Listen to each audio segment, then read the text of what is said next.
Bismillahirrahmanirrahim. Allah Taalaga şükürçülük, Peygamberimize salavat salamlar bolsun. Jana бүгүнкү күнгө чейинки ислам dininin bağlılıkların nark nasilleribиздин zarыл ekendигин үйрөтүп, калтырып кеткен устаздарыбызга жана ата-бабаларыбызга дагы Алла Тааланын ырайымы нөсөрлөп жааган болсун. Бүгүнкү сиздер менен өтө турган темабыз, баарлаша турган темабыз бир тууганчылыктын исламдагы орду деген темада болмокчу.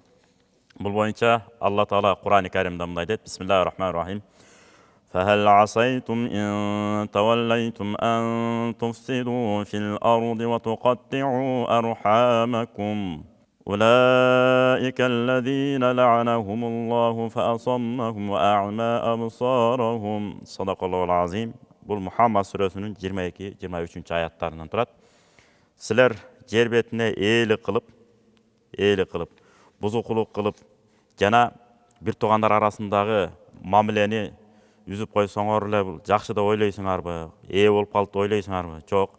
Буларды Алла Таала ушундай кылат: кулактары акыйкатты укпай турган кылып, көздөрү чындыкты көрбөй турган кылып. Кээ бир адамдар болот эмеспи? Чындык нерсени айтып атса деле жок деп өзүнүн принцибине тура берип, бир адамды кандайдыр бир жек көрүп калган. Ал балким жек көрүп калган адамы өзүнүн атасы болушу мүмкүн, кошунасы болушу мүмкүн, же мамлекет башында турушу мүмкүн, айырмасы жок. Ким болбосун, чындыкты айтып атса да, жок мен аны укпайм, көрбөйм деп эле өзүн өзү кыстап жек көрүүгө отуруп алгандар да бар. Бул туура эмес. Андан кийин пайгамбар Мухаммад алейхиссалам муттафакун алейх, имам Бухари, имам Муслим риваят кылган хадисте мындай дейт: кимде ким ахиретке жана Алла Таалага ыйман келтире турган болсо, фал юкрим дайфаху, коногун сыйласын. Кайра деле улантат: кимде ким Алла Таалага жана ахирет күнүнө ишенсе, бир тууганы менен байланышты бекемдесин. Жана кимде ким Алла Таалага ыйман келтирип ахирет күнүнө ишенсе, үчөн үч башка бекемдеп айтып атат. Анда ал адам фал якул хайран ау лиясмут, сүйлөсө жакшы сөз сүйлөсүн, жакшы сөз сүйлөө колунан келбейби, анда унчукпасын деп. Ошон үчүн кээ бир алымдар дербиштик деп коебуз го, дербиш, дуана деп, элден бөлүнүп, ибадат менен алектенип, өзүн өзү жетиштирүү менен алектенген адамдар бар. Ушулардын керемет жообу бар экен. Силер ойлобогула, бул элди жаман көрүп, элдин мага зыяны жетип калбасын деп бөлүнүп кетти деп ойлобогула.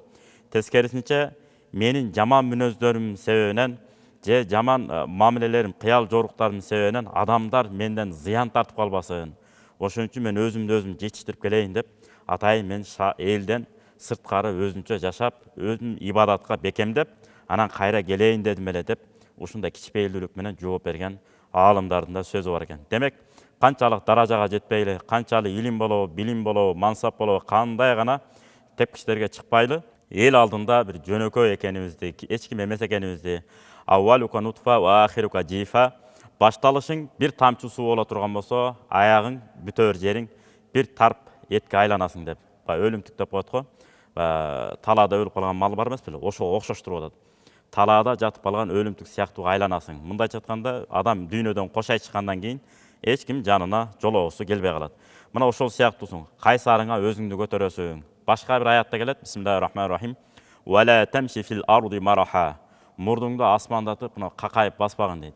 Басканда түп-түз баса бериңиз. Бирок мамиледе кичпейил болуңуз, сүйлөгөндө адамдарды басынтпай, кимде ким адамдарды басынтып сүйлөгүсү келип эле, бир туугандарын деле зекип сүйлөгүсү келип эле ушундай ызырынып калса, демек адамдын жүрөгүндө эмне бар? Кибирчилик бар деген. Анткени пайгамбар эмне дейт? Текеберчилик деген эмне десе, батарул хакки ва гомтун наси. Акыйкатты моюнга алгысы келбей, адамдарды басынта берүү. Мына ушул текеберчилик болот. Ошондон алыс болуш керек. Анткени Али радыйаллаху анху эмне деген? Мен эркекмин деген кийимиңерди сыртка илип койгула. Балким сиз мамлекеттин бир кызматтарында иштешиңиз мүмкүн. Балким сиз бизнестин бир аябай бир форалап, товар ташып, тонналаган товарларды алып кирип чыгарып, өтө чоң бир ишкерге айланып кетишиңиз мүмкүн.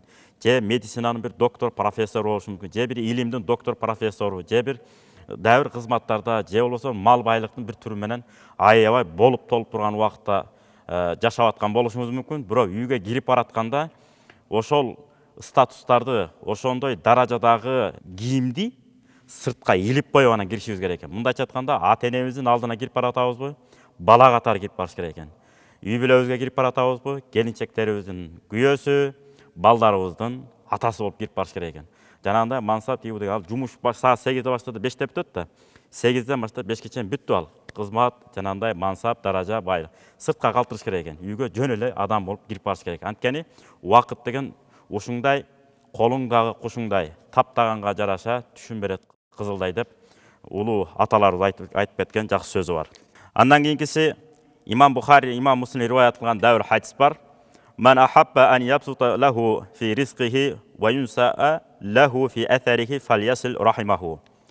Кимде ким ырыскысынын кенен болушун кааласа, жана аты өчпөшүн кааласа, бир туугандары менен тыгыз байланышта болсун деп. Алла Таала дайыма атын эстелип турушун каалайт экен. Кээ бир адамдар бар, ырымдап коет.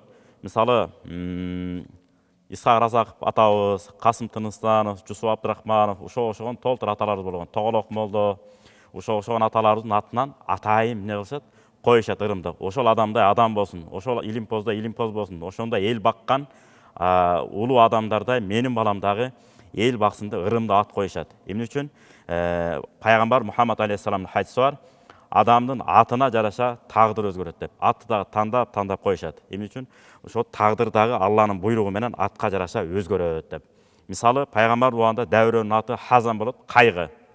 Атыңды өзгөртө албайсыңбы десе, ошону угуп турган жаш бала айтат, не деп жооп берер экен деп, мындай кулак салдым дейт. Кулак салган кезде жанагы арабтарда ушундай тежиктик бир мүнөздөрү бар. Жок, атам ушундай деп койгон, мен өзгөртпөйм дейт. Анан пайгамбарыбыз мейлі өзүң бил деп басып кетип калат. Анан ушул хадис кандай болор экен деп, ошол адам дүйнөдөн өткөнчө мен аңдып жүрдүм дейт. Аты кайгы болгонуна байланыштуу өмүрү өткөнчө жалаң кайгы менен өттү дейт. Ошон үчүн атты дагы тандап, ата-эне менен кеңешип, бир туугандар менен кеңешип койсок жакшы болот экен. Эмне үчүн? Бир чети ынтымак күчөйт, экинчиси жакшы ат табылса, кеңешип койсо, кеңешмеде эмне бар? Береке бар. Пайгамбар Мухаммад алейхиссалам дәвр хадис бар. Ла ядхулул жанната катиун. Имам Суфиян айтат, яни катиу рахимин. Ал пайгамбар Мухаммад алейхиссалам хадиси бир тууган менен мамилени үзгөн адамдар бейишке кирбейт деген сөз. Бул деген сөз сооптон кур калат. Ошон үчүн дайыма бир туугандар менен тыгыз байланышта болушубуз керек. Анас бин Малик рахмату алейх, муну 3 түрдүү адам бар. Алла Тааланын кыямат күнү бар найзабой келет эмеспи, күндүн ысыктыгы. Бүт адамдардын баары митип көлөкө изап калганда 3 түрдүү адам бар. Алла Тааланын райым көлөкөсүндө болот. Ал райым көлөкөсү кайсы десе, биринчиси Алла Таала райым көлөкөсүндө кала тургандар. Бир туугандары менен тыгыз байланышта болгондор. Алла Таала анын өмүрүн узартат, кабырын кенен кылат, ырыскысын дагы мол кылат. Бул биринчиси. Экинчиси вамраат мата заужуха ва тарака ятама. Күйөөсү өтүп кеткенден кийин өзү жесир калып, балдары жетим калса, ошолорду жетилтип, чоңойтуп, өз жашоолору менен алектенип калганга чейин кам көрүп, турмуш жолуна атказып койсо, ошол аял дагы сөз түрдө Алла Тааланын райым көлөкөсүндө болот. Демек, жесир апаларыбыз эч качан кор болбойт экен. Эгерде балдарына илим, билим, жашоого болгон керектүү болгон зарыл нерселер. Имам Шафи рахматуллахи өткөн темабызды айтпадык белек. Баласына кам көрүп, ата-бабасынан келе жаткан нарк насилди билбей калбасын деп Меккеге көчтү. Ошол сыяктуу ата-бабасынан келе жаткан нарк насил жалпы эл менен кантип мамиле кылыш керек, тай аталар менен кантип мамиле кылыш керек, чоң аталар менен кантип мамиле кылыш керек, тууган урук менен кандай мамиле кылыш керек, алгы берги, куда сөөк, бүт бардыгын ордорду менен апаларыбыз үйрөтөт экен да. Ошондой камылга кылып, жашоого атказып, жол салып берип койгон болсо, узатып койгон болсо, Кудай буйруса Алла Тааланын райым көлөкөсүндө болот. Анан үчүнчүсү, кимде ким тамак аш жасап, жетим жесир бейбечараларга дайыма тамак аш берип жүргөн адамдар деп. Булар эч качан кор болбойт экен. Алла Таала урпактарынан мыктыларды башка китептерде келет, Таалиму Таалимде. Эгерде урпагынан аалымдар чыкпай калса, Кудайга ант берем, неберелеринен сөз түрдө аалым чыгат дейт. Болгону жатын жагынан жаңылбаса. Али ибн Хусейн деген өткөн, бул пайгамбарыбыздын күйөө баласы Азирет Алы, Азирет Алынын баласы Хусейн, Хусейндин баласынын аты ким? Али. Кайра эле чоң атасынын атынан коюп койгон. Хусейн уулу Али деген мынтип айткан экен. Я бунай, ла тасхабан катиа рахимин. Бир тууган менен мамилени үзүп койгон адам менен эч качан достошпогун, мамиле түзбөгүн. Мен важатту вал мал'уна фи китабиллахи фи саласати мавази'a. кимде ким бир тууган менен мамилесин үзүп койгон болсо, аларга Алла Тааланын каргышы жаап турат, нааласы жаап турат деген сөздү мен Куранда 3 жерде жолуктурдум. Ошон үчүн бир тууган менен мамиле үзгөн адамдардан сен жакшылык күтпөй эле кой, алар менен мамиле кылбагын деп Али ибн Хусейн, Али радhiyallahu небереси Али ибн Хусейн ушинтип айткан экен. Хасан Басри рахматуллахи алейхи да мынтип айткан экен. Адамдар илимди даңазалап көтөрүштү, бирок аны кантип ишке ашырыш керек? Ал жөнүндө камылга көрүшкөн жок. Себеби адамдар ич керек дей берет го. Бирок иш жүзүндө эчтеке жок, бирок жазуу түрүндө мындай кылыш керек, ооз экен, мындай кылыш керек, тигиндей кылыш керек дей берет экенбиз, бирок иш жүзүндө ашырбасак, мындан эч пайда жок экен.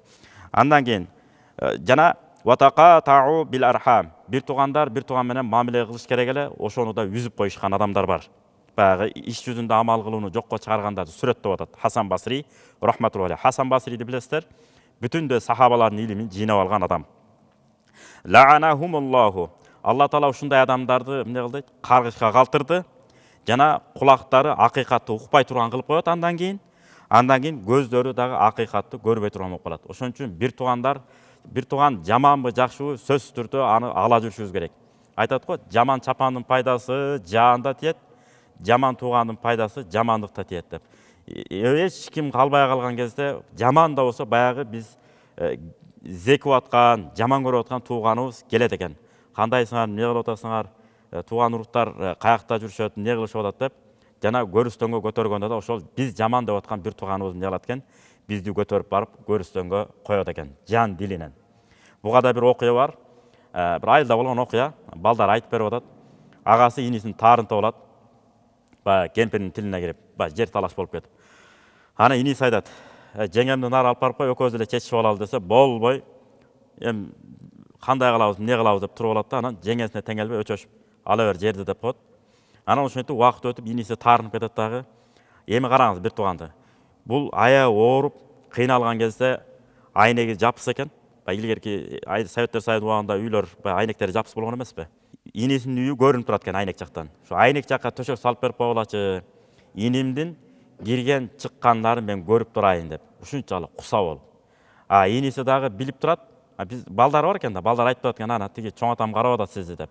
Анан таарынып мындай карамаксан болуп минте берип, бирок дүйнөдөн өткөндөн кийин анан өгүздөй өкүрүп деген сөз бар го. Ушунчалык өкүрүп, ыйлап, жоктоп, анан ыйлап калган. Анан бала чакалар айтып атпайбы? Ушун тирүү көзүндө эле бири-бирин сыйлашса эмне болбойт беле деп. Болмок да. Ошон үчүн тирүү кезибизде бири-бирибизди сыйлап, бири-бирибизди кадырлап, бекем сыйлап калышыбыз керек. Мына ушуга эле улай ба'ду салаф, байыркы бир аалымдардын керемет сөзү бар экен. Эгерде сиздин бир жакын бир тууганыңыз бар болсо, фалам тамши илейхи бирижилик. Ошо жакын бир тууганыңызга бутуңуз менен басып барып зыярат кылбасаңыз, эми телефон менен болсо да болот, бирок бул жерде айтып атат бирижилик. Бутуң менен басып барып зыярат кылбасаң, өзгөчө кыз бир туугандарды, эжелерибизди, карындаштарыбызды ал акыбалын сурап турганыбыз жакшы экен. Барып, айттырбай дедирбей эле. Айтып бара турган болсо, даярданыш керек болот, шарты болот, шарты болбой калат ар кандай. Валам ту'тихи мин малик. Кандайдыр бир акчага муктаж болуп калса, акчаңан бөлүшүп бербесең ошо бир тууганыңа. Факат ката'таху. Демек сен бир туугандык байланышты үзгөн болосуң дептир. Мына ошон үчүн этият болуш керек. Имам Куртуби айтат, чоң тафсирчилердин бири. Бул жатындаш бир туугандык деген кандай бул? Эки түр болот. Амма ва хасса. Жалпы жана жеке. Жалпы дегенде кандай десе, дин жолундагы бир туугандар. Эми жалпы кыргыз эли бир тууганбыз да баарыбыз эле.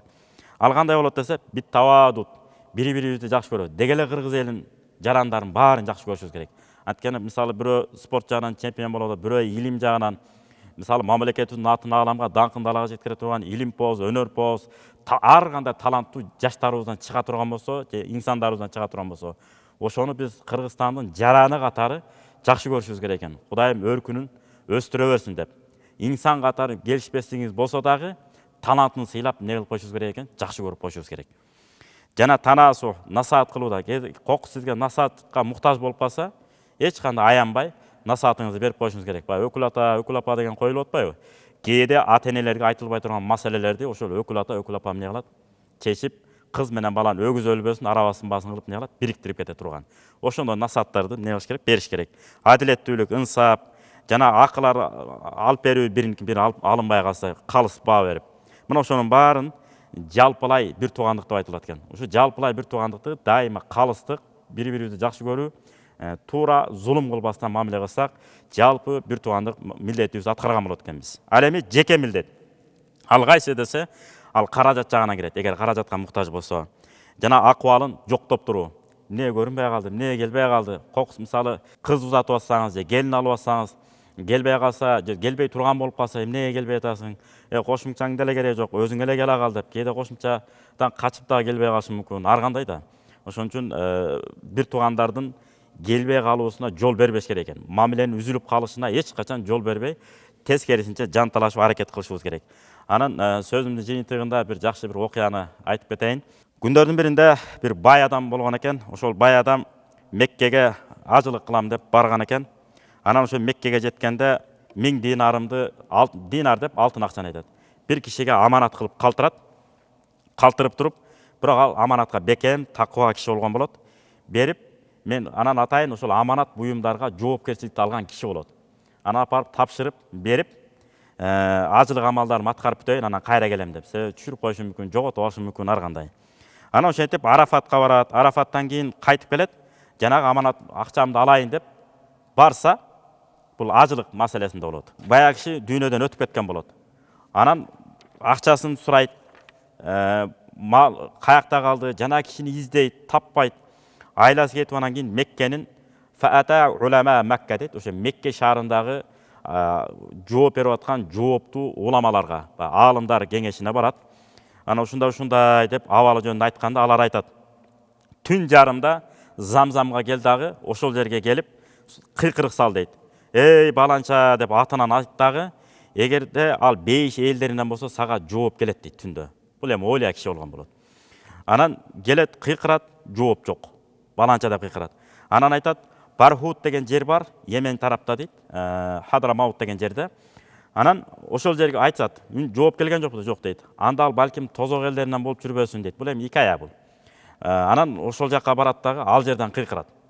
Эй баланча баланча деп кыйкырса, ошол жерден үн келет. Анан айтат, сен такыба адам элең, түз жүргөн адам элең, аманатка бекем элең.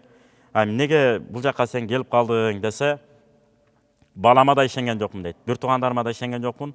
Сенден алган аманатымды мен жоготуп албайын деп, өтө 1000 динар деген эми алтын акча да, чоң акча. Бир жерге көмүп койдум эле дейт. Балан жерге барасың, ошол жерге мен көмүп койгом дейт. Ошол жерден алып ал дейт. Мейли, анда эмне үчүн сен бул тозок аркылуу бейишке чыга турган болуп калдың десе, айтат, менин бир кыз бир тууганым бар эле дейт. Ошо кыз бир тууганымды кедей болчу дейт. Болгондо да уктун факыйра дейт. Өтө кедей бир тууган болчу. Ошон үчүн ошо кыз менен мен мамилемди кылышым керек эле. Ал кыз бир тууганымдын акыбалын сурамак турсун, мамиле да кылбай, таптакыр кайрымдуулук жасабай койгондугум үчүн Алла Таала бейишке чыга турган жеримден ушу тозок аркылуу күнөөмдү күйгүзүп туруп анан бейишке чыга турган кылып мени ушу тозок элдердин катарына кошуп койду мени деген экен. Андыктан сөзүмдүн жыйынтыгы ушул. Алла Таала баарыбызды бир тууганчылык сезимдерибизди ойготкон болсун. Бир туугандык сезимдерибиз ушунчалык ойгонсун.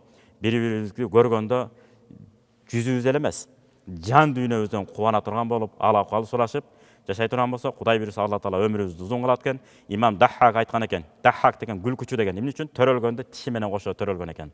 Чоң тафсирчилердин бири, тафсирчилердин устазы деп айтылат. Ушул киши айткан экен. Алла Таала кимдин өмүрүн 3 эле жыл калган болсо, 30 жылдык береке берип коет. 30 жылда жасала турган ишти 3 жылдын ичинде бүтүрүп коет деп. Кимдин өмүрү 30 жыл боло турган болсо, бир туугандар менен мамилени үзүп койгон болсо, 30 жыл жашай турган өмүрүн 3 жылга алып келип киргизип коюшу мүмкүн, иштерди жасай албай калышы мүмкүн деп. Берекени азайтып салат экен да, 30 жылдыкты 3 жылдыкка. Ошон үчүн Алла Таала баарыбызга береке берсин, бактылуулук берсин, эки дүйнө жүзүбүз жарык болсун, мамлекетибиздин атын ааламга, даңкын далага жеткире турган аалымдарды, каарыларды жана эл баккан, журт баккан ата-уулдарды, уул урпактарды тарбиялоону ар бирибизге насип кылган болсун. Ассаламу алейкум ва рахматуллахи ва баракатуху.